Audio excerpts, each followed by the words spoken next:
Com a propaganda eleitoral gratuita obrigatória. E a gente segue com o nosso debate. Rafael Vasconcelos já está aqui prontinho no nosso estúdio auditório. Rafael, uma ótima tarde para você e para os nossos comentaristas. Boa tarde para você, Débora Moraes. Boa tarde para todos os nossos ouvintes, telespectadores, internautas. Nessa audiência extraordinária que cresce a cada dia. E aproveite e se inscreva no YouTube da TV Brasil Central, que já tem mais de 220 mil inscritos. E está chegando a hora, a última semana, os últimos dias para a gente saber se terá ou não segundo turno. Eu não estou nem entrando no mérito, né?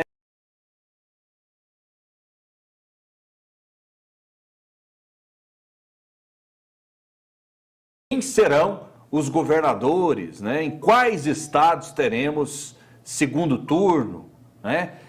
Em quais estados a fatura será liquidada já no dia 2 de outubro, e nós vamos fazer aqui na Brasil Central a maior cobertura da história da televisão brasileira a partir das 7h30 da manhã e sem hora para acabar, com mais de 50 profissionais envolvidos em toda essa cobertura. E hoje temos muitos assuntos. A capa do nosso YouTube, ela é bombástica, né? Ela mostra como foi o debate no SBT e como vai ser o debate na Globo, o último ato para sabermos aí os desdobramentos desse pleito eleitoral. Comigo sempre os maiores analistas do Brasil, já aqui conosco os dois comentaristas, promotor de justiça Fernando Krebs. Tudo bem? Seja bem-vindo. Boa tarde. Boa tarde, Débora. Boa tarde, Rafael Vasconcelos. Boa tarde, José Varão. Boa tarde, telespectadores, ouvintes, internautas da TV Central. Muito bem, debate do SBT, a gente já vai dar aquela pinceladinha de 30 segundos para depois a gente aprofundar. O senhor acompanhou o debate? Eu acompanhei o debate, achei que foi o pior de todos, muito ruim, né? Um debate assim fraco, né? Teve uns lances interessantes assim da Soraya Tronic, a Simone Tebet, achei ela muito firme também, mas no modo geral achei fraco, achei ruim, achei que ficou devendo. A ausência do Lula acabou que também diminuiu o debate? Também, mas acho que teve lá um candidato que é um padre, que não sabe se é padre, se não é padre. Padre Kelman. E que acabou, eu não sei qual foi o critério para colocá-lo na mesa, porque me parece que as pesquisas apontam que representatividade no Congresso Nacional. Ah, representatividade no Congresso Nacional. Ah, tá. E porque ele seria, a priori, não estaria, seria traço, né? Acho que tem talvez algum candidato na frente, né? E acho que não contribuiu, acho que acabou dando ao debate um caráter de pouca seriedade. Muito bem, conosco Osés Varão, comentarista e analista político e também advogado, seja bem-vindo. Boa tarde, o que achou do debate no SBT? Boa tarde, Rafael, boa tarde ao promotor Fernando Krebs, aos nossos telespectadores, internautas e ouvintes. Na verdade, Rafael, eu acho que esse debate não teve assim, um poder de causar grande impacto na percepção das pessoas acerca dos candidatos, né? É importante, as pessoas assistiram, muita gente assistiu, mas eu não acho que vai fazer grande diferença no resultado das eleições, não. E o que esperar, é uma pincelada de vocês, o debate da Globo. Vai definir os rumos da eleição ou não, Oséias? Rafael, o mais provável é que não, a não ser que alguém surja com uma sacada que cause um impacto muito grande, que ninguém está esperando, que mude de fato a impressão das pessoas acerca dos candidatos. Mas a tendência natural é que isso não aconteça. Promotor de Justiça Fernando Krebs, concorda? Também concordo com as Oséias, eu também não espero nada desse debate, acho que o Lula não irá no debate, não é? Acho que o debate vai ser esvaziado. Não é? Acho que a escolha ali dos candidatos também tem o mesmo problema do SBT. Acho que o Lula já fez o compromisso de ir, se eu não estiver enganado. Fez? Já. Tem o pronunciamento dele dizendo que ele vai. Vai. Pois é, mas pode ser que na última hora não vá também, né? Esse negócio diz que vai, não vai, né? Mas não sabe, né? Mas o debate é tarde, né? Não é depois do Pantanal? Porque o Pantanal acompanha a novela que eu vejo todo dia. Você não vê Pantanal. Depois da novela o debate. É depois da novela. Pô, é às 11 horas da noite. Pô, às 11 horas da noite o povo está dormindo, né? Então, um debate que não vai agregar. Agora, uma coisa que eu acho que a gente deveria parar é pensar em meditar, refletir, alterar tanto essa legislação eleitoral tantas vezes, né? Algumas coisas absurdas, a meu juízo, né? Proibiram outdoors, que eu acho que o outdoor é fundamental, importantíssimo. devia existir outdoor, ainda que dividindo de forma mais equânime, etc e tal, mas esse tempo de TV, com esse tanto de partido, esse tanto de candidato, o candidato chega lá, tem uns que nem falam. Viram uma salada. Né? E os que viram a salada e os que falam muito pouco. Quer dizer, ele não convence ninguém, não ganha o voto de ninguém, não se torna conhecido. Então a gente tinha que pensar em instrumentos de campanha eleitoral mais eficientes, mais efetivos, que possam levar o eleitor a conhecer o candidato, saber o que ele pensa e o que ele vai fazer. A redução do número de partidos, a redução do número de candidatos, com certeza ajudaria isso. A realização de debates, não só com os candidatos majoritários, mas também com os proporcionais, cabendo aos partidos indicar aqueles que vão representar o partido, também poderiam ajudar. A verdade é que nós temos uma decisão importante para todo telespectador, para todo cidadão. Agora, no dia 2 de outubro, nós vamos escolher o novo presidente do país, o novo governador. A maior parte dos estados tende a escolher no primeiro turno, um novo senador, apenas um novo deputado federal, um novo deputado estadual. Né? Em Goiás são 41 deputados estaduais, são 17 deputados federais. A eleição para o parlamento ela é muito importante. Né? Ela muitas vezes é mais importante até que o executivo, porque o parlamento pode travar o executivo e inviabilizar o governo, e ninguém governa sem maioria parlamentar. Essa maioria tem que ser construída. Historicamente a gente viu a dificuldade de se construir uma maioria, né, de se consolidar uma maioria, essas relações pouco republicanas entre os executivos e os parlamentos. E o que a gente percebe é que não deve haver grande mudança nos parlamentos, tanto federal quanto estadual, né? Apesar de reclamos da população. Isso demonstra que esse sistema eleitoral só favorece quem já é político profissional, quem já tem mandato, e prejudica aqueles que querem mudar ou renovar a composição do parlamento. Então isso tudo devia ser objeto da nossa preocupação, de discussão, de debate, para que a gente possa melhorar, né? Muito bem, fica aí uma reflexão para você avaliar. Vou acionar agora a Débora Moraes, que sempre coloca fogo no parquinho. Muitos assuntos, Débora. Uma ótima tarde para o Oséias, para o Fernando Krebs também. A gente apresenta para vocês daqui a pouco os outros assuntos dos debates. Mas antes, teve uma polêmica que começou a circular ontem, domingão, do ministro Benedito Gonçalves do Tribunal Superior Eleitoral, que proibiu que o presidente Bolsonaro use o Palácio da Alvorada para transmitir lives de cunho eleitoral destinadas a promover a candidatura ou até de outras pessoas. A multa para descumprimento é de R$20 mil por ato. A decisão foi tomada a partir do pedido do PDT, que é o partido do presidenciável Ciro Gomes, e Bolsonaro classificou a decisão do TSE como estapafúrdia e disse que é invasão de propriedade privada proibir esse tipo de live. Vamos ver o vídeo dando a entrevista sobre isso. Decisão estapafúrdia. Invasão de minha propriedade privada. Enquanto eu sou presidente, eu na minha casa. Mas pretende recorrer? Pergunta para a Geo. Ali no meio do tumulto, deu para ver que ele falou esse termo, mas na decisão o ministro destaca que tanto o imóvel destinado à residência oficial do presidente da República, quanto os serviços de tradução para Libras, são custeados com recursos públicos e foram destinados à produção de material de campanha. O ministro lembra que esses são recursos inacessíveis aos demais competidores, por isso aí colocar a decisão. E ontem mesmo o Bolsonaro fez uma live meio que ironizando essa decisão do TSE. Eu vou pedir para o Azaf soltar rapidinho, e ele questionou, será que de onde que está fazendo essa live? Solta aí um trecho. O TSE sabe onde é que eu estou fazendo essa live? Escondido, né? Como se fosse aqui um cara nas trevas. Será que ele está no Alvorada? Né? Descumprindo hoje no TSE? O TSE, meu Deus, que preocupação, TSE. A preocupação com transparência vocês não têm. A preocupação com transparência eleitoral vocês não têm. Zero. Bem, a informação que a gente tem é que Bolsonaro não fez essa live no Palácio do Planalto. Alvorada, né? Do Palácio da Alvorada, melhor dizendo.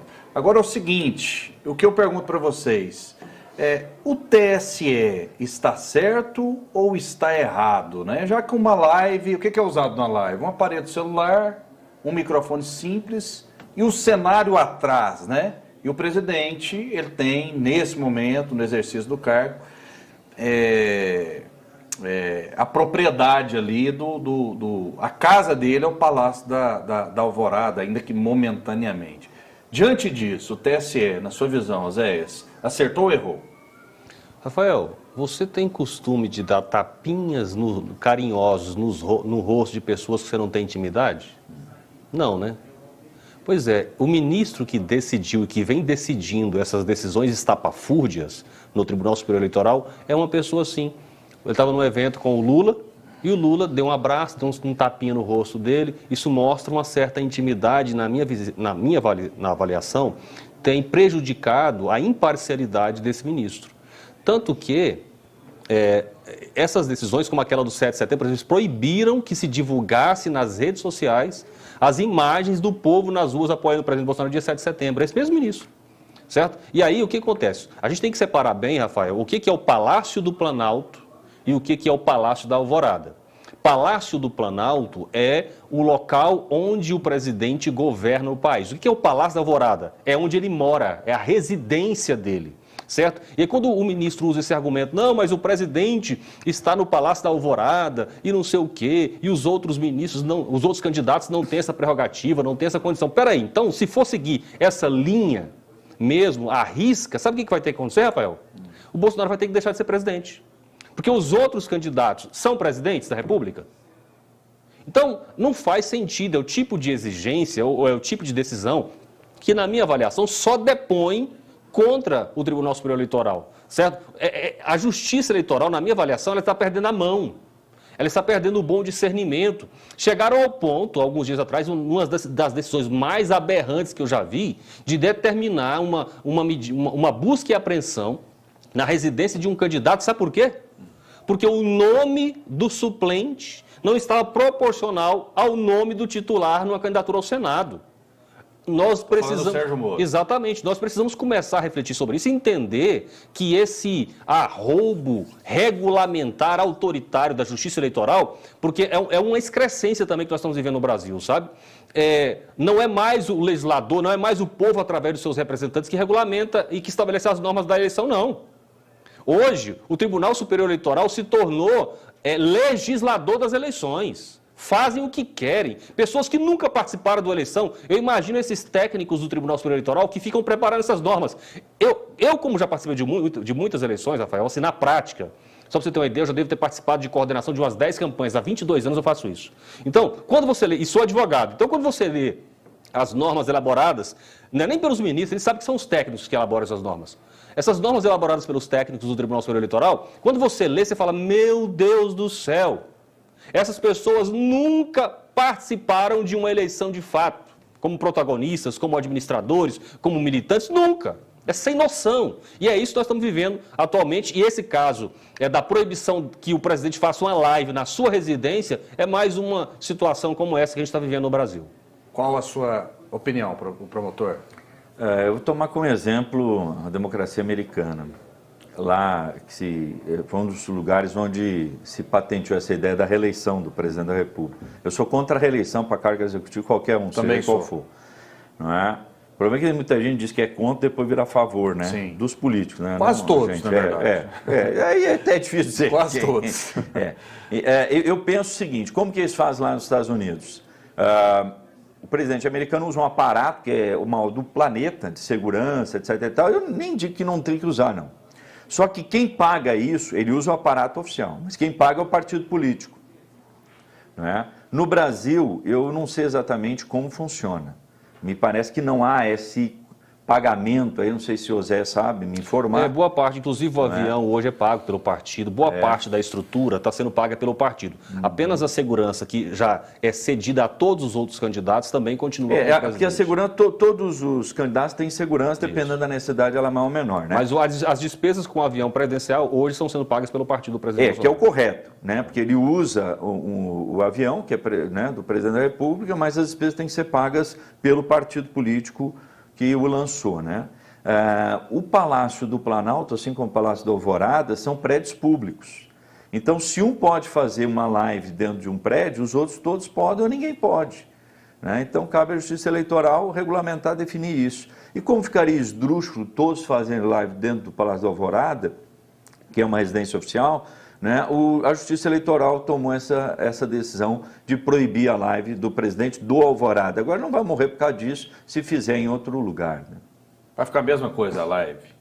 Sim, mas vai ter só problema aí, de deslocamento.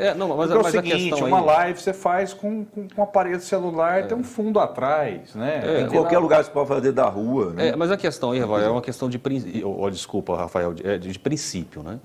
O promotor disse que o Palácio Alvorada é um espaço público, é um órgão público. Ele é um prédio público. Isso, é um patrimônio público. Isso, é um patrimônio público, mas ele é de uso privado. Momentaneamente, mas ele continua sendo público. Mas ele é de uso privado. Eu acho que é um exagero, na minha visão, é um exagero desnecessário, é uma restrição desnecessária que não acrescenta nada ao debate público, proibir o presidente de fazer uma live da sua residência. Eu queria acrescentar, e eu concordo com o Oséias que pode ser um exagero, concordo.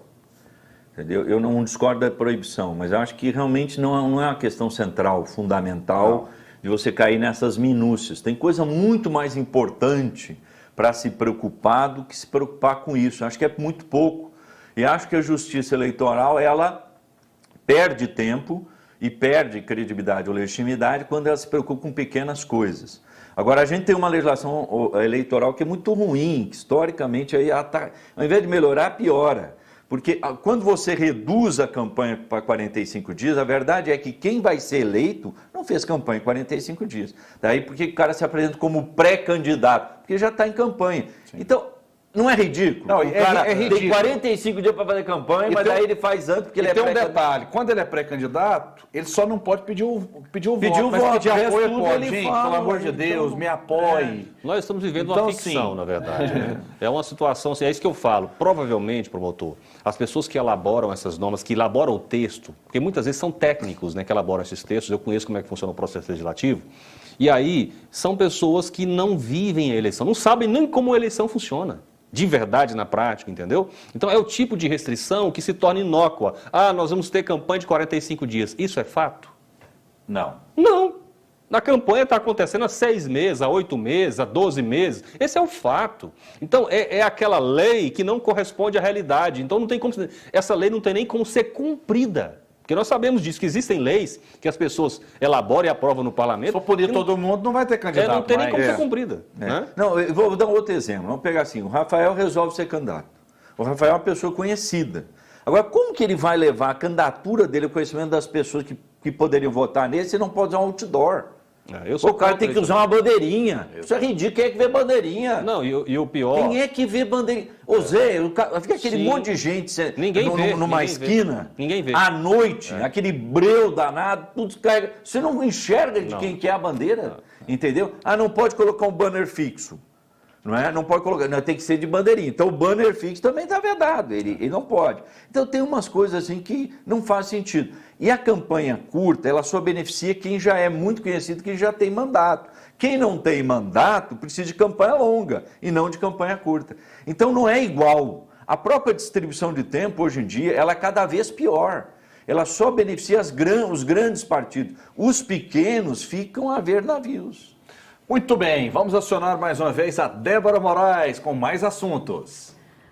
Depois a gente tem o nosso repercussão do debate, mas antes, olha essa polêmica também que começou a rolar, gente, da deputada federal Carla Zambelli, que disse nesse domingo que um apoiador do PT cuspiu nela. A informação foi publicada no Twitter da candidata à reeleição a deputada federal. Tá aí o Twitter, ela botou: essa é a esquerda, agressiva, violenta e raivosa. É ódio do bem que fala, eles estão despreparados, escreveu ela no Twitter. E ela fazia gestos com a mão, em formato de coração, né, para as pessoas com camisas vermelhas, né, do PT. E o homem fez o movimento de cuspe em direção à candidata. Solta o vídeo para a gente analisar.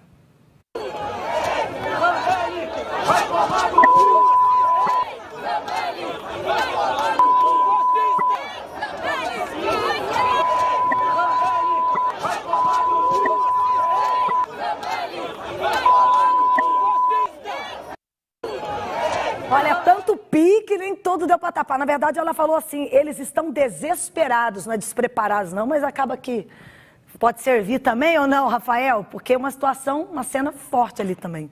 Cuspe na cara. Vamos lá, coloque as imagens de novo, e o promotor de justiça, Fernando Krebs, já esteve aqui quando eu falei isso. O Oséias também, quando eu repeti, não vale a pena brigar por causa de política e por causa dos políticos.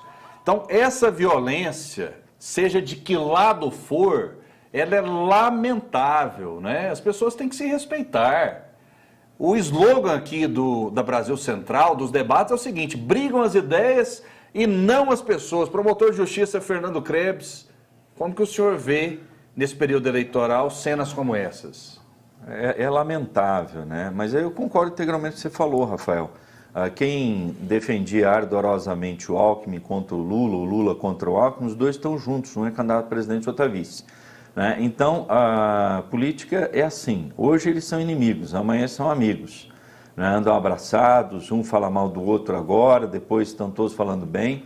Né? É um ambiente estranho, ele é diferente. Né? O ambiente da política é um ambiente anormal, assim, não é o usual, né? Agora, a violência, infelizmente, existe de parte a parte, já deve ser repudiada, e tem nas redes sociais também. Basta você falar alguma coisa que o cidadão não gostou, ele acha que tem direito de te xingar, te atacar, te agredir e tal, que vai ficar por isso mesmo que está nas redes sociais, e ali é terra de ninguém, é tudo liberado.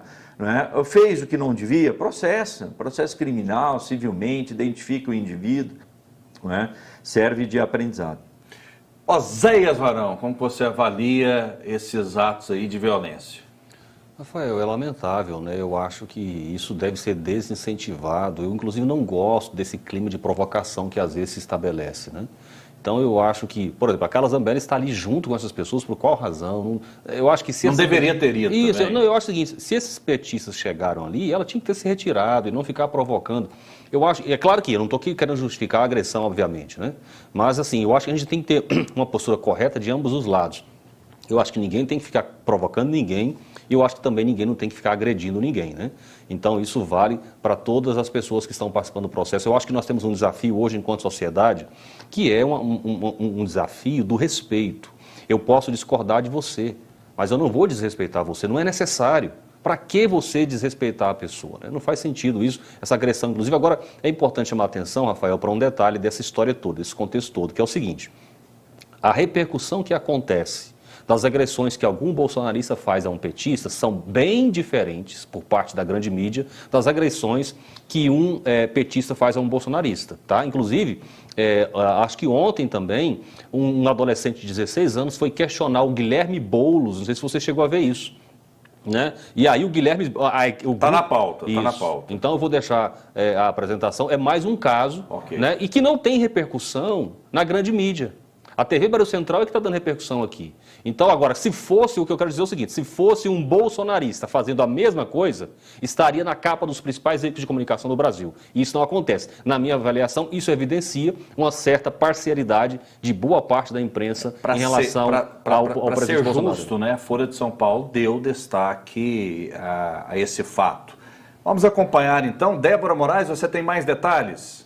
Vamos para essa do Boulos, sim, porque a equipe do candidato a deputado federal pelo PSOL em São Paulo, Guilherme Boulos, acusou a Polícia Militar de uma tentativa ilegal de prisão do candidato depois de uma confusão com integrantes do Movimento Brasil Livre.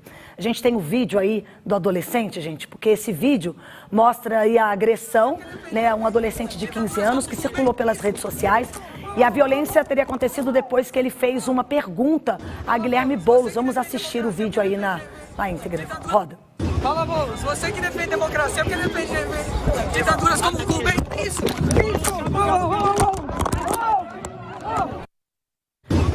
E aí, depois disso, a polícia tentou levar Boulos para a delegacia. A conversa teria durado cerca de 30 minutos e o candidato se recusou a ir. A gente tem agora o vídeo do Guilherme Boulos falando também.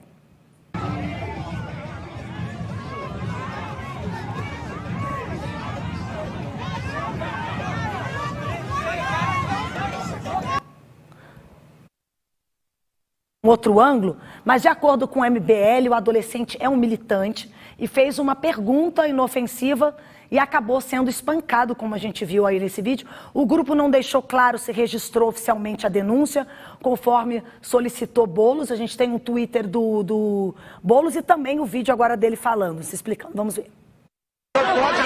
Fala para a pessoa supostamente agredida ir no DP e fazer o BO. O senhor sabe que é esse o procedimento. Se eventualmente tiver qualquer coisa contra mim, o que não terá, porque eu não agredi ninguém, nem o faria, se tiver qualquer coisa contra mim, eu vou ser intimado pela Polícia Civil, que é investigativa. Polícia Militar é ostensiva para fazer flagrante, não houve flagrante porque não há fato. E aí o tweet do MBL aí, pode colocar na tela? A gente tem vídeo aí de toda a ação de hoje. O militante do MBL fez uma pergunta sem qualquer ofensa e termina espancado por dezenas de psolistas ao mesmo tempo. E a turma da esquerda presta solidariedade a Boulos pelo quê? Pela pergunta que fizeram a ele? Que babacas, aí está escrito Movimento Brasil Livre. Rafael, e inclusive domingo, a Avenida Paulista, ela é um espaço tão democrático, vão todas as tribos, pessoas, famílias, enfim. E aí cada um tem o direito de se manifestar como pode. A gente tinha a Zambelli ali, agora essa situação teve agora do Boulos, enfim. Análise de vocês. Oséias Varão, pau que dá em Chico, dá em Francisco também? Sim, claro, né? Eu acho que nós temos que continuar desincentivando esse tipo de comportamento, né? O rapaz fez uma pergunta, eu acho razoável, né? Ô Boulos, como é que você diz defender a democracia e apoia a ditadura em Cuba? Esta pergunta suscitou agressão. Esse jovem foi agredido, né? Eu acredito, inclusive, que não foi o Boulos que agrediu. Eu não vi o vídeo, né? Mas me parece que saber, isso, né? mas me parece que são os assessores que estão em volta dele ali que agrediu o rapaz. Isso precisa ser repreendido, precisa ser reprimido, desincentivado, com toda certeza, na nossa sociedade. Mais um ato de violência. Nós promotor. nunca vimos tanta violência, né, numa campanha quanto nesta. Mas nós não podemos esquecer que um bolsonarista, policial penal, invadiu um aniversário e matou um petista, porque ele era petista e o outro era bolsonarista. Nós assistimos também outro bolsonarista esfaquear um petista, né? Então, isso são crimes graves, mais do que essas provocações aí. Agora, quando dois não querem, um não quer, dois não brigam, né? Então, você tem que evitar as provocações, né? Agora, o rapaz, o adolescente, ele entrou dentro de uma manifestação do PSOL para provocar o outro. Ele não foi lá porque ele estava querendo saber qual que é a opinião do Boulos, que ele está careca de saber. Entendeu? Ele foi lá para provocar mesmo, daí foi repelido, daí bateram no menino, quer dizer, mas não tem santo nessa história, assim como, né, eu estava vendo aqui no Twitter, um evento que vai ser feito pela Universidade de São Paulo, aliás, Universidade de Salamanca na Espanha, discutindo que não tem eleitor ingênuo também. O eleitor, ele vota no político sabendo das suas qualidades e também dos seus defeitos, do seu passado. Não tem eleitor ingênuo, não tem ninguém ingênuo. Agora, tem como evitar esse tipo de coisa? Tem, inclusive é não provocar o outro. O cidadão é de um pensamento político, vai entrar no meio da manifestação do outro e vice-versa. Né? E acho que as lideranças, gosta disso também. Elas devem... o MBL é extremamente provocador, né? Extremamente provocador, isso é notório, né? Mas foi desproporcional a reação também. Sim, tudo é desproporcional, mas é aquela coisa, precisava ir lá. Quer dizer, não dá, né? Tem umas coisas assim que não tem cabimento, falta bom senso. Acho que é fundamental que as lideranças políticas, né, elas desestimulem a provocação. E a imprensa também, porque violência tem de lado a lado, não tem santo nessa história. Ninguém tem auréola de santo na cabeça. Sim. Pois não. Rafael, o promotor Fernando Krebs disse aquele caso lá de Foz do Iguaçu em que um militante bolsonarista matou um petista numa festa de aniversário. Ele disse que ele matou o petista porque ele era lulista, o petista. Na verdade, não foi bem isso que aconteceu. Eles iniciaram uma briga lá, alguma situação como essa, o rapaz que foi vítima jogou alguma coisa contra ele, e isso é mais ou menos aquela história, você já viu a pessoa falar assim, o outro matou o outro por causa de R$1, por causa de uma dose de pinga, você já viu essas histórias assim? Ou porque deu uma buzinada no trânsito? Motivo banal. Mas na verdade o motivo não é esse, é porque às vezes quando você buzina para alguém, o outro desce do carro, começa a xingar você, começa a xingar sua mãe, começa a te agredir, aí um mata o outro, aí diz que a culpa é da buzina. Então, o fato que determinou aquela agressão mortal de um ao outro não foi o fato de um ser lulista e o outro ser bolsonarista. Foram as agressões que um foi fazendo ao outro durante o processo de discussão. Um foi agredindo o outro verbalmente, depois até fisicamente, o outro saiu para buscar a arma e matou. Eu não posso acreditar. É a mesma forma, alguém esses dias disse o seguinte, olha, um rapaz com a tatuagem do rosto do Lula no braço matou a sua ex-esposa e o seu filho. Qual é a responsabilidade disso? Porque o rapaz tem... Alguém, inclusive no começo, quando não se sabia que o rapaz tinha tatuagem, tentaram vender a ideia que ele era bolsonarista, que ele tinha CAC, que ele tinha autorização para usar armas, que portanto ele era bolsonarista. Aí quando descobriu que ele tinha uma tatuagem do Lula no rosto, simplesmente pararam de falar sobre o assunto. O que eu quero dizer, portanto, é o seguinte: a gente tem que ter muito cuidado com essas conclusões precipitadas acerca do que está acontecendo, né? Não é porque alguém é bolsonarista, ele não foi morto, esse caso de Foz do Iguaçu, como eu disse, não foi morto porque ele era lulista. Ele foi morto porque brigou com o rapaz agrediu o rapaz agrediu ele e resultou naquela tragédia. É preciso dizer que a investigação já foi concluída e a denúncia criminal do Ministério Público foi ofertada, já foi recebida no Judiciário. O motivo foi fútil, né? Foi um motivo banal, como você mencionou, mas o motivo foi político. Eles brigaram por causa de política. Eles brigaram porque um era bolsonarista e o outro era petista. Quem começou primeiro, até de menor importância. A verdade é que alguém morreu. Agora, esse segundo exemplo que foi dado, um indivíduo desequilibrado, seja ele do PT, do Bolsonaro, ou seja quem for, mas desequilibrado, matou a mulher, matou o filho, não era porque os dois eram do outro partido, matou porque o cara é doido mesmo. Entendeu? Exatamente. Mas ali não tem a motivação política. Não houve motivação política, como no caso esse do Paraná. Muito bem, vamos falar de um assunto aqui rapidinho, né? Que a gente tem muitos outros na pauta, mas que é muito importante. Na visão de vocês, qual o peso da segurança pública nessas eleições, né? Bolsonaro apresenta números mostrando que a criminalidade reduziu, mas a responsabilidade não seria dos estados, na visão de vocês? Vai ter peso a pauta segurança pública ou não? Vou começar essa rodada com o promotor de justiça, Fernando Krebs. Em Goiás, é inegável que a segurança melhorou muito. Caiu demais a criminalidade. Algo até assustador, assim, em termos de mudança. Nós passamos dias em Goiás sem um furto de veículo, furto de caminhonete, etc. e tal. Então, realmente, houve uma redução brutal da criminalidade. Isso está aliado também às mudanças que foram feitas no sistema prisional. Inclusive, nós tivemos, na última semana, participando de uma ação de cidadania que prestou assistência médica a mais de 2.000 detentos da Casa de Prisão Provisória, todos eles, incluindo inclusive as mulheres do presídio feminino Consuelo Nácer, todos fizeram exames médicos, receberam atendimento médico, fizeram exame de hepatite B, C, sífilis, etc., não é? Tuberculose, não é? Coisa que é inédita, nunca foi feita, e a TBC cobriu essa ação, e foi feita também uma ação, um mutirão jurídico, né, pela Defensoria Pública, que atendeu todos os presos, reviu o processo de todos eles. Então, essas mudanças, elas são inegáveis. Eu não sei se como está em outros estados. Pelo que eu vejo, né, porque a minha filha hoje mora em São Paulo, a segurança em São Paulo é péssima, é horrorosa, está muito ruim. No Rio de Janeiro, hoje mesmo, fecharam uma daquelas linhas, acho que é a vermelha, por conta de troca de tiros. Né? Então, no Rio de Janeiro também os problemas de segurança continuam, apesar de houve uma intervenção federal lá que não resolveu nada. No Rio Grande do Sul, a violência e a criminalidade é muito alta também. Então, não sei como é que está nos outros estados. Né? A responsabilidade primordial da segurança, ela é do Estado, não é da União. A União atua complementarmente repassando recursos. Não é? Mas o comando da Polícia Militar, da Polícia Civil, da Polícia Penal, quer dizer, o enfrentamento da violência e da criminalidade é a responsabilidade dos estados. E a União investe pouco em segurança, só tem 5 presídios em todo o Brasil, ao passo que no estado de Goiás existem 95 unidades prisionais, só para você ter uma ideia, a desproporção. Imagine isso no país inteiro. Então, a questão de segurança ela é importante, mas é uma questão ainda estadual. Ainda que se tente puxar a sardinha para cá ou para lá, eu acho que isso não cola, porque a responsabilidade pela segurança é do Estado. Né? E a gente vai ver, assim, votos... eu achei muito interessante. Eu vi um carro com um adesivo, e o cidadão tinha adesivo do Lula, tinha um adesivo do Caiado, e os outros dois eu não lembro quem que era. Né? Mas então, olha só, você tem esses votos. Né? Vota-se muito na pessoa, né? Na pessoa e pragmaticamente.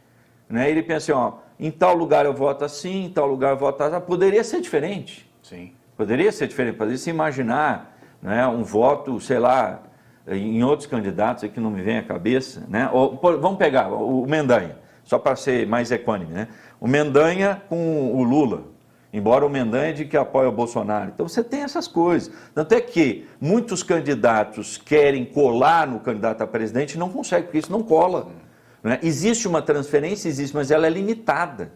Não é? Ela não é absoluta. O povo não é retardado, idiota. Não é? Ele vota de forma muito pragmática. Ele quer o seu bem. o bem da sua família. Então ele é muito pragmático ao votar. Ok. Segurança pública. Bolsonaro pode capitalizar para ele? Realmente houve uma redução, Oséias? Rafael, tem um dado que, na minha visão, mostra exatamente o que está acontecendo no Brasil, que é a situação da segurança pública nos estados ainda governados pela esquerda do Nordeste. Se você for pegar o número de homicídios, por exemplo, de 2009, 2019, 2020, você vai perceber um dado.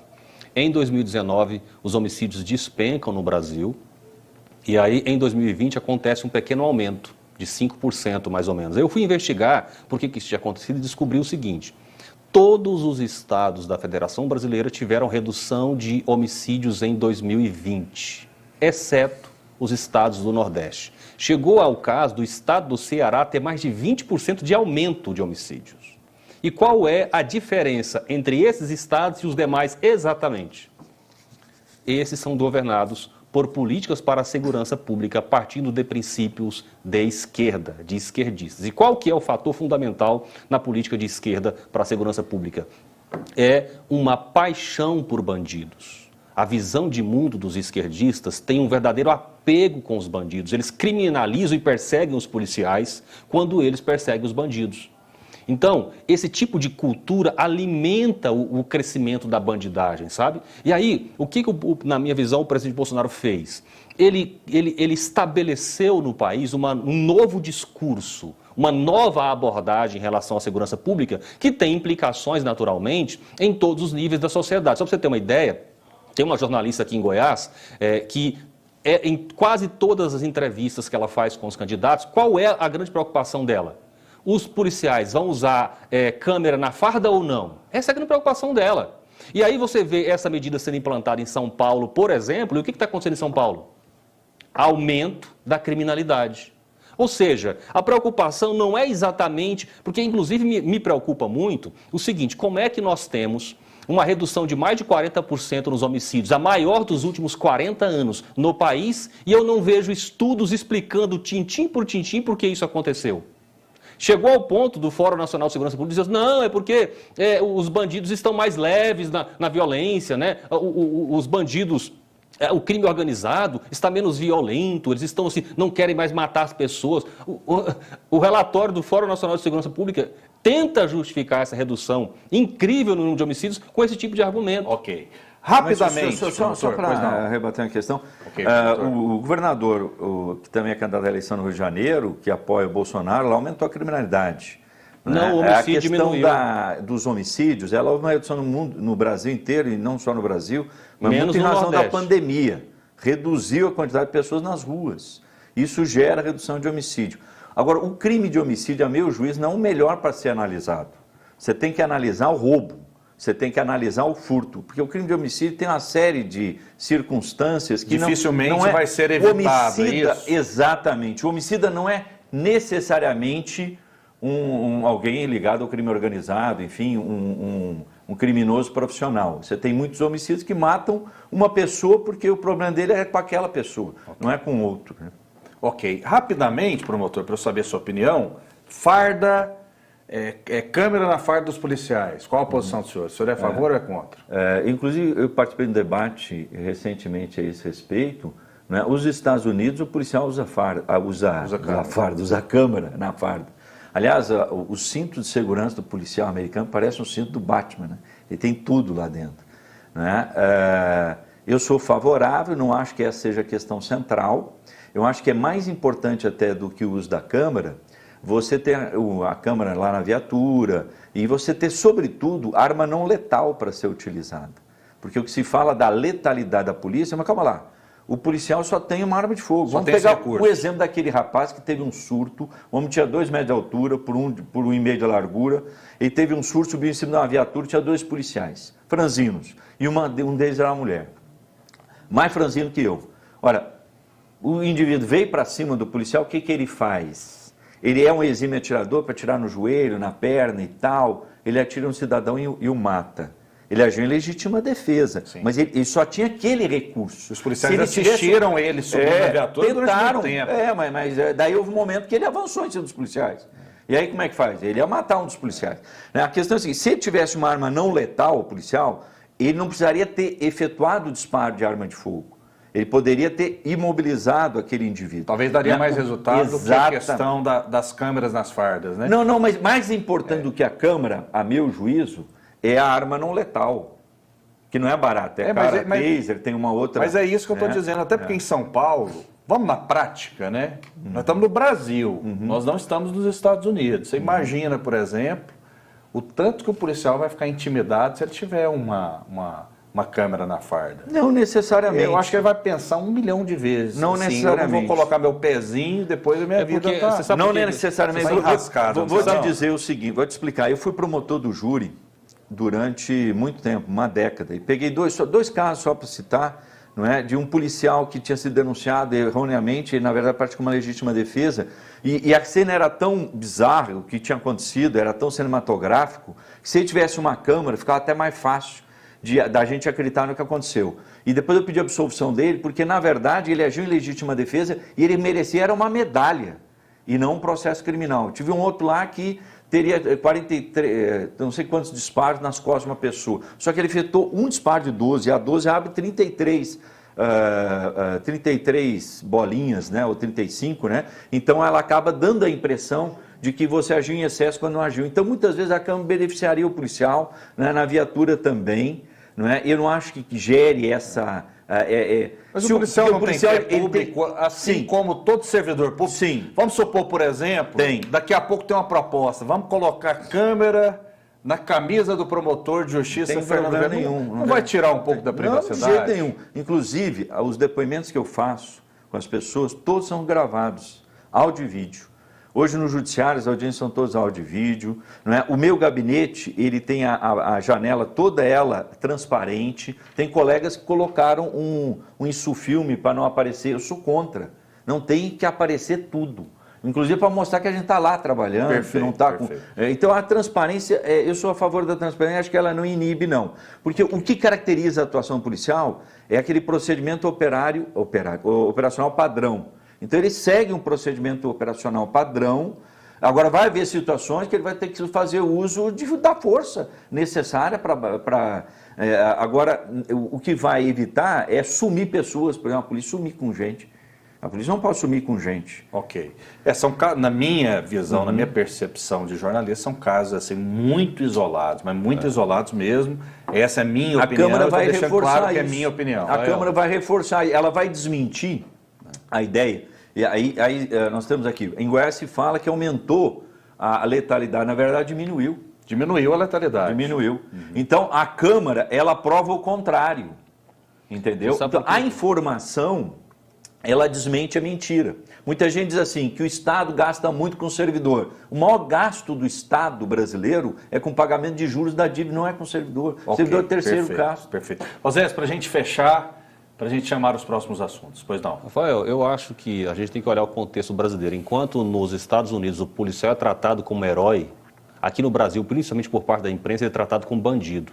Tem um princípio que estabelece que é o seguinte, todo mundo é inocente até que se prove o contrário. A imprensa brasileira trata o policial com o princípio inverso.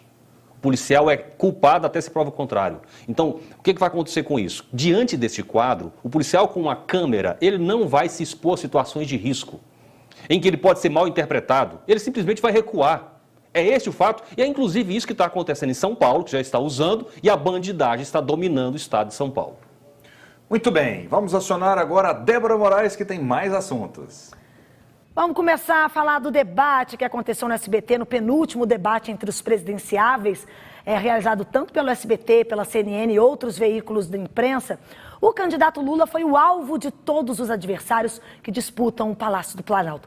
Como ele não esteve presente, os rivais acusaram Lula de corruptos, disseram que ele não participou para não ser confrontado com as denúncias nos governos petistas. A Soraya Tronic foi a primeira a alfinetar Lula. Vamos conferir. Estamos prestes a vivenciar uma tragédia no Brasil. São 20 anos de corrupção e má gestão, candidatos que não prestam contas, não comparecem aqui e não dizem pra gente, nem pra você aqui sequer, o que é que ele não fez e o que é que ele vai fazer agora. Já Ciro Gomes disse que Lula está de salto alto e acha que já ganhou. Olha só. é o que nos impõe refletir nessa noite em que estamos aqui, menos o candidato Lula, que não veio por cá, ou por estar com salto alto, acha que já ganhou e, portanto, desrespeita a todos nós, seus oponentes, e desrespeita especialmente a você. Mas nele não vem mesmo, é porque não tem como explicar nem as promessas, porque tem 4 mandatos que você deu a ele não cumpriu, e nem a denúncia de corrupção. Simone Tebet criticou a ausência do petista e aproveitou para dizer que Bolsonaro mente descaradamente.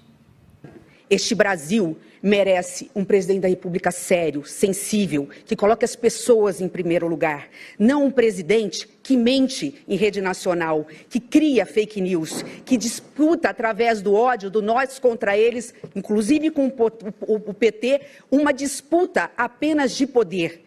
Enquanto você passa fome, enquanto o nosso trabalhador é humilhado de não ter o que colocar na mesa porque ele está desempregado, eles se alimentam dessa disputa ideológica. Um falta o debate, não tem coragem de dizer quais são as propostas para o Brasil. O outro mente descaradamente. E Bolsonaro chamou Lula de ex-presidiário e lembrou que foi criticado por se ausentar dos debates em 2018. Lógico que a ausência do presidiário, né, o ex-presidiário, demonstra que ele não tem qualquer compromisso para com a população. Em 2018, eu não compareci porque eu estava hospitalizado, vitimado por uma facada. E fui massacrado pelo PT, como fujão. Eu perguntaria aos petistas, e agora? Qual é a justificativa para ele não comparecer? Obviamente, porque ele foi muito mal, até não podia ser diferente, no último debate. E, por fim, Lula disse que não foi ao debate do SBT no sábado por ter se tornado o maior alvo dos adversários. Porém, indicou que vai comparecer ao da Globo nessa quinta-feira. Vamos ouvir agora o Lula. Essa semana encerra a campanha. Ela encerra, na verdade, dia 29, com o debate da Rede Globo de televisão. Debate que eu quero participar porque eu gosto de debate. Mas os debates estão ficando difíceis, porque, sabe, tem pouca gente com condições de disputar as eleições, e eu vou lá disputar com 5, que só tem um objetivo, me atacar, porque eu estou em primeiro lugar. Mas eu quero ir no debate, porque eu não quero conversar com eles. Eu quero aproveitar o espaço na televisão para conversar com vocês. Ontem, por exemplo, eu não fui no debate do SBT porque eu tinha marcado antecipadamente 2 comícios, um na Zona Leste, em São Paulo, e um... E aí, Rafael, só para complementar, saiu uma pesquisa do IPESP em que 55 pessoas afirmam que vão assistir ao debate da TV Globo, 25% provavelmente, e Lula disse que vai. Mais de 1.100 eleitores foram ouvidos nessa pesquisa, do dia 21 ao dia 23 de setembro, e a margem de erro de 3 pontos aí sobre essa participação. Rafael, é com vocês. Muito bem. Osés Varão, qual a sua avaliação sobre o debate do SBT, as justificativas, os bastidores? Rafael, está muito evidente aí, na minha visão, que o ex-presidente Lula está com medo dos debates, está fugindo dos debates. Ele, inclusive, está indo na Globo mais por uma força da circunstância, porque se ele não for, ele vai ficar muito desmoralizado. É essa a razão fundamental. E é muito natural, ele está reclamando aí de que porque ele está nas pesquisas em primeiro lugar e todos os outros candidatos estão determinados a criticá-lo. Isso é natural, né? Se você está em destaque na campanha, os outros candidatos vão criticá-lo mesmo. Isso está errado? Não. Agora, cabe a você, enquanto candidato, estar preparado para responder, para contrapor e não fugir do debate, como o presidente Lula fez nesse caso do SBT, né? Promotor de Justiça Fernando Krebs, qual a sua avaliação sobre o debate do SBT? Acho que o debate contribuiu muito pouco, né? Ter a postura ali de um candidato que serviu de linha auxiliar ao outro, só faltou pedir voto para o outro também, né?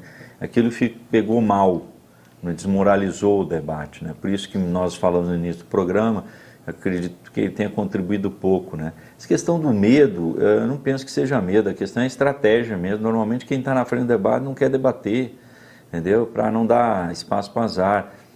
Está errado? Tá. Gostaria que todos fossem, gostaria, mas a gente tem como proibir o cidadão de não ir no debate? Não tem jeito, né? Então, eu inclusive, ele disse que vai, eu acho que não vai, não. Entendeu? Vai chegar na última hora, não vai. Não é só ele que não foi a debate, muitos candidatos aí não foram a debate. Aqui no estado de Goiás mesmo também, nós tivemos um candidato que cobrou que o outro não ia a debate, daí quando chegou no debate também não apareceu. Todos os políticos já se ausentaram de debates e já foram aos debates. Essa é uma verdade insofismável. Agora, eu não me lembro de um candidato à presidência da República ter faltado ao último debate, que é o debate da Globo. E se o Lula não for, vai pegar muito mal, né? Porque ele declarou publicamente que vai. E a minha percepção pessoal, acho que ele vai. Pode ser até que ele vai. Mas no debate às 11 horas da noite, quem é que vai assistir? Né? As pessoas estão com sono, trabalham, levantam cedo no outro dia. Depois o debate, salvo me engano, vai ter que terminar à meia-noite. Por aquela proibição de 2 horas. Então um debate de 1 hora não é debate, é um faz de conta. Tem a repercussão dos cortes também, que muitas vezes são mais impactantes ainda. Exatamente, né? Era isso que eu ia falar, Rafael. Na verdade, hoje o mais importante do ponto de vista de repercussão nem é o debate em si, mas o que vai para as redes sociais depois. Falando em corte, eu achei muito interessante da Soraya Tronic, que ela falou assim que para não cutucar a onça com a vara curta, né? Se dirigindo ao presidente. Acho que foi uma grande sacada dela. Aí foi a maior sacada do debate, né? Ela gostou muito das frases, né? Preparou isso virou meme, frases, inclusive, nas redes sociais. Né? Ela teve uma outra parte também que ela foi muito bem. Ela foi muito bem. Embora eu reconheça que a Simone ela é muito firme, né? Ela é muito firme, muito convicta, né? No discurso dela, o discurso dela é sempre reto, assim, né? E o padre fez uma pergunta para ela, tentou desconcertá-la, né? Sobre o feminismo. Exatamente. E ele não é padre, né? Não, não é. Ele não é padre. A congregação lá falou que ele não era padre. Depois disseram que ele era padre de uma igreja peruana. Parece que, salvo engano, a igreja peruana também teria desmentido. Ele seria da igreja ortodoxa, né?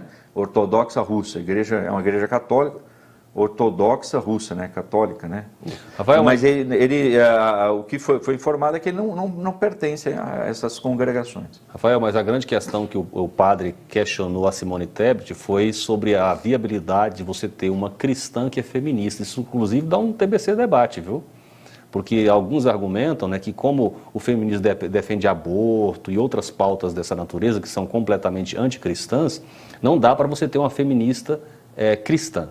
Então, e o padre tentou argumentar isso. A Simone Tebet, pelo contrário, não, eu sou feminista, mas sou cristã e tal. Então, isso aí dá um TBC debate bom. Sim, sim. Vamos, de repente, fazer um TBC debate a respeito disso, né? Débora Moraes, temos mais assuntos? Eu ia até botar da onça com a vara curta, virou meme, já viralizou, mas a gente tem um trecho aqui do debate também, que no primeiro bloco do segundo debate entre presidenciáveis, a candidata Simone Tebet escolheu o presidente Bolsonaro para que respondesse a primeira pergunta e aí acusou o chefe do executivo de cortar verbas da merenda escolar para destinar para o orçamento secreto. Só que aí, em resposta, Bolsonaro afirmou que a acusação da candidata é inverídica e aí aproveitou para dizer que Simone Tebet foi uma das parlamentares que ajudaram aí a derrubar o veto ao orçamento secreto, que é tão polêmico. E o presidente também acusou a senadora e a vice, que é a senadora Mara Gabrielli, de usarem o recurso do esquema. Vamos ver. Tirou dinheiro de creches e de escolas, assim, sabe para quê? Para pagar orçamento secreto, para comprar apoio no Congresso Nacional. Isso é corrupção. Hoje as nossas crianças estão comendo bolacha e suco em pó. No meu governo vai ser diferente. Eu não terei um governo corrupto, como o do senhor e o do PT. Eu dou importância e respeito às crianças do Brasil. Por favor, o tempo, a tréplica. Senadora, a senhora derrubou o veto do dito orçamento secreto. Esse orçamento é totalmente administrado pelo relator. Ora do Senado, ora da Câmara. Eu não tenho a relação dos parlamentares que usam desse recurso. O ano passado a senhora usou desse recurso. A sua atual vice no corrente ano usou também desse recurso. Não repita a questão de creche, etc, etc. O orçamento, repito, não é eu não faço, não é um decreto. O orçamento é uma lei. E para ser lei, passa pelo parlamento. A senhora, repito, só tem uma chance enorme, maravilhosa de, agora, né, como parlamentar, pegar dinheiro desse dito orçamento secreto e mandar para essas áreas. Só corrigindo a vice Amara Gabrilli, eu falei o nome errado. Agora, quando a gente aponta o dedo para alguém, às vezes a gente aponta o outro pra gente, né? Aí ficou meio trucado isso. Quem não tem nenhum pecado na política que atire a primeira pedra, por exemplo. A campanha da Tebet é uma campanha milionária, né? Ela é uma das que está mais usando os recursos partidários, do fundão, essa coisa toda. Então, mas em termos de volumes de recursos, a campanha da União Brasil, que tem mais recursos do fundo é o maior partido. Do fundo para a campanha. Depois vem PT e PL juntos. Mas né? a presidencial, o Lula lidera assim, muito à frente, né? Muito à frente. Mas a questão aí é que é o seguinte, de fato, a Simone Tebet está assim, meio agindo de forma hipócrita, né, diante disso. Por quê? Porque a vice-presidente na chapa dela usou 19 milhões do chamado orçamento secreto. Então ela está fazendo um discurso para a plateia, sabe? Não tem nenhuma preocupação com a coerência. Assim como a Tronic também. A Tronic também, se eu não me engano, mais de 80 milhões do orçamento secreto ela usou. Então, eles estão acusando o presidente. Não dizem, por exemplo, que eles aprovaram a derrubada do veto, porque essa história do orçamento secreto é o seguinte, o presidente Bolsonaro vetou, o presidente foi contra.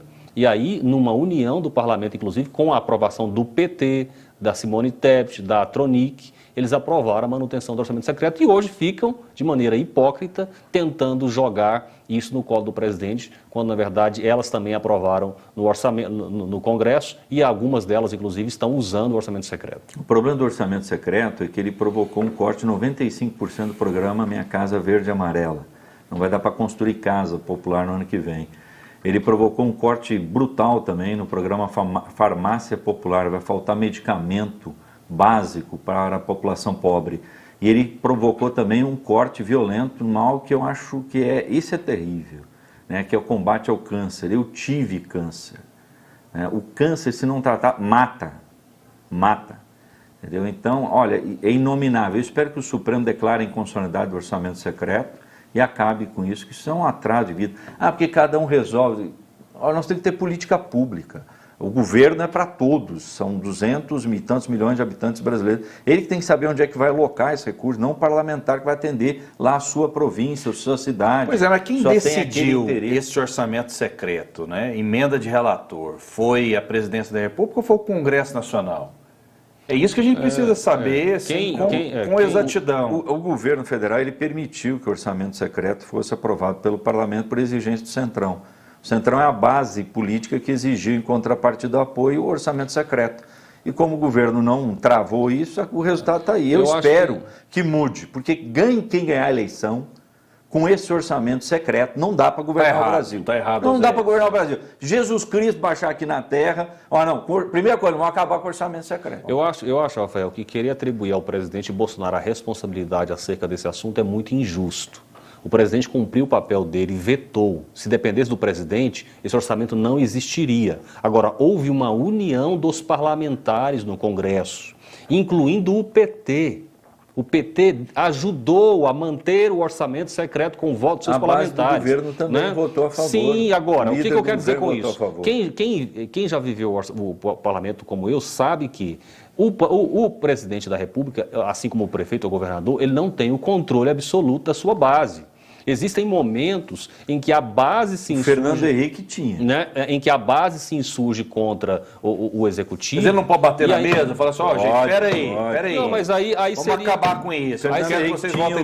Aí, Rafael, você está querendo dizer o seguinte, o presidente tem poderes ditatoriais sobre o parlamento? Não são ditatoriais, mas tem poder de impor sua vontade. Então, não tem. Democraticamente. Não é assim. Tem poder da caneta, ele que determina o gasto. Já pensou se o presidente tivesse condições de impor a sua vontade ao parlamento? Isso seria uma ditadura, é contraditório o que o promotor está falando. Na verdade, não, porque ela se legitima com o parlamento funcionando. Não é assim na prática. Faz parte do jogo, no mundo inteiro é assim. Tem autonomia ou não tem o parlamentar? Não, relativo, na verdade, Rafael, absoluta nem de um nem do outro. Na verdade é o seguinte, na minha visão, o argumento do promotor está contraditório. Ele diz o seguinte, o presidente poderia ter chamado a sua base, negociado com ela e feito algumas propostas, e a gente sabe quais são essas propostas. O que faz o parlamentar ficar com o governo? É o governo atender suas bases. Mas aí o promotor diz... já sabe que o governo é fraco. Mas aí o promotor diz o seguinte, não, mas esse negócio de administrar, atendendo as províncias dos parlamentares está errado. Ou seja, na minha visão, a argumentação do promotor está contraditória. Não, mas você só entendeu, Zé. Um parlamentar, ele vai lá e passa muitos recursos para uma pequena cidade e deixa as outras grandes sem. Obrigado, promotor. Obrigado, Oséias. Boa tarde. Um grande abraço. Fica com Deus, Débora. Uma ótima tarde para vocês. Eu ia dar aquele tempinho para despedir. Obrigada pelo debate, Oséias, Fernando Krebs, Rafael. Amanhã a gente tem mais. Que essa semana é fogo no parquinho, né, minha gente? Muito obrigada pela audiência, pelo carinho. Amanhã a gente se encontra novamente aqui a partir das 11. Fique agora com a propaganda eleitoral gratuita, obrigatória. De olho aí em quem a gente vai levar para as eleições. Até já, gente. Tchau, tchau. Amanhã.